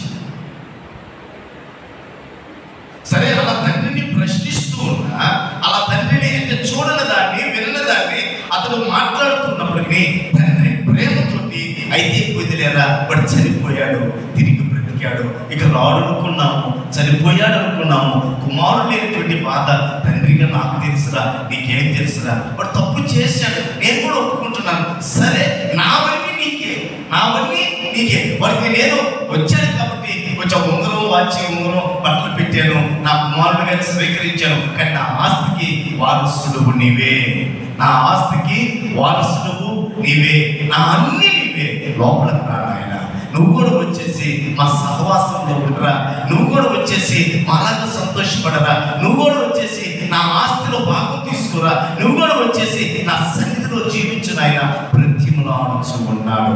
తుచ్చమైన కోరికల కొరకు మనము బయట ఉంటే, తుచ్చమైనటువంటి కోరికల కొరకు మనము అలుగుతూ ఉంటే, తుచ్చమైన కోరికల కొరకు మనం కోపడుతుంటే మహిమోన్నతుడు వచ్చి బ్రతిమలాడుతూ ఉన్నాడు, బ్రతిమలాడుతున్నాడు. అది ఆయన ప్రేమ. అందుకే ఆయన ప్రేమ ప్రాణం పెట్టినంతగా మనలను ప్రేమించింది.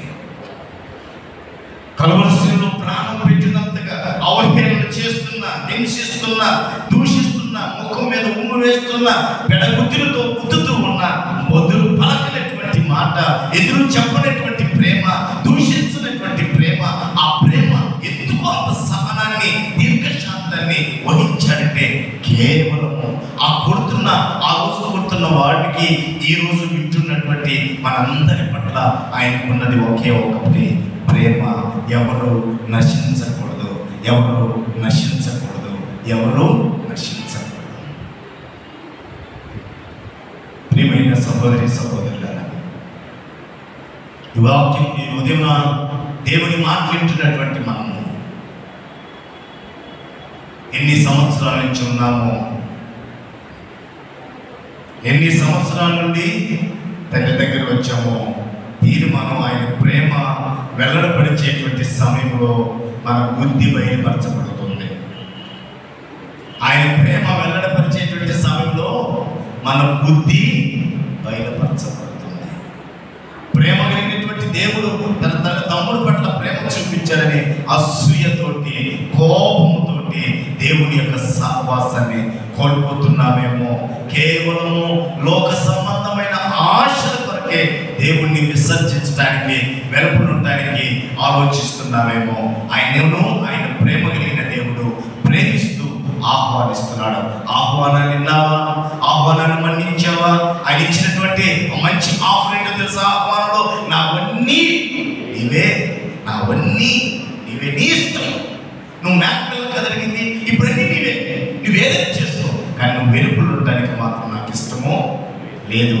నువ్వు నా సహవాసంలో ఉండాల్సిందే, నా సన్నిధిలో ఉండాల్సిందే, నాతో కూడా ఉండవలసిందే అని ఆ ప్రేమ కలిగిన ఆప్యాయత కలిగినటువంటి దేవుడు ఇంట్లో ఉండి తప్పిపోయినటువంటి కుమారుని సైతము బ్రతిమలాడుతున్నాడు.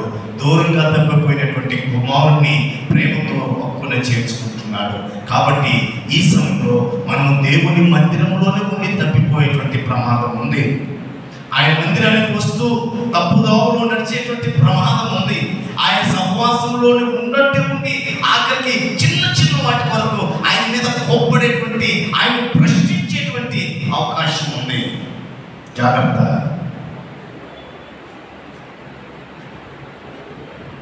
ఆయన ప్రేమ కలిగినటువంటి దేవుడు. ఆయన దగ్గర ఉండి చేపల గుంట మీద మనసు ఉంచడం కాదు, చేపల గుంట దగ్గర ఉన్న ఆయన మీద మనసు ఉంచడం. అది లేదు. ఎన్ని సంవత్సరాలు అన్నాడు, ఇన్ని సంవత్సరాలు నీ దగ్గర ఉన్నా ఏడాది నటిస్తున్నావు, వేషధారణ ఎందుకున్నదో బయటపడిపోయావు. ఇన్ని సంవత్సరాలు చూస్తున్నా, ఏం చేసిందా కాగలేకపోయేవే. అయినను ఆయన అంటున్నాడు, అవన్నీ నీవే బ్రతిమలాడుతున్నాడు. ఇంకనూ ఒకవేళ ప్రభుని సురక్షకుడిగా అంగీకరించకపోతే ఆయన బ్రతిమలాడుతున్నాడు. సాక్ష్యం ఒప్పుకోనండి. ఆయన దేవుడు నా కొరకు కలవరిలో ప్రాణం పెట్టినటువంటి దేవుడు, మరణంలో చేయించి తిరిగి లేచిన దేవుడు, మరలా రాబోతున్న దేవుడు. బ్రతిమలాడటానికి కాదండి, ఆయన మరలా వస్తున్న బ్రతిమలాడటానికి కాదు. ఇప్పుడు బ్రతిమలాడేటప్పుడు బ్రతిమలాడించుకోవాలా? బ్రతిమలాడి సరిపోరాని వదిలేసినట్టు కావచ్చు. ఇక బ్రతిమలాడేవాడు లేదు. గోజారుడు గడ్డం ముట్టుకున్నాడు, నాయన అవన్నీ నీవురా బ్రతిమలాడు పెట్టిన పడేదే పరిస్థితి. తిరుపతి పోరాటం ఒక్కోసారి మళ్ళా ఎప్పుడు వస్తుందో, మా నాన్న ఎప్పుడు పిలుస్తుందా, గుంట కన్నక్కలాగా వేచి చూడాలి. ఆయన అలాంటి కాదు, విడిచిపెడితే పరిస్థితి. బ్రతిమలాడుతున్నాడు. ఇప్పుడు కూడా బ్రతిమలాడుతున్నాడు. విన్నావా? ఆయన అన్ని మనం స్వతంత్రించుకుంటాం. వినలేదా? విడవబడటమే ప్రమాదం. అంతకన్నా భయంకరమైనటువంటి దుస్థితి మరి ఎవరికి రాకూడదు. విడవబడే గుంపులో ఉంటామా? ఎత్తబడేటువంటి గుంపులో ఉంటామా? ఎత్తబడేటువంటి గుంపులో ఉంటే ఆయన ఆహ్వానాన్ని మన్నించు. ఆయన నీ కొరకు నా కొరకు పరలోకమును విడిచి భూలోకానికి వచ్చి బ్రతిమలాడుతున్న దేవుడు.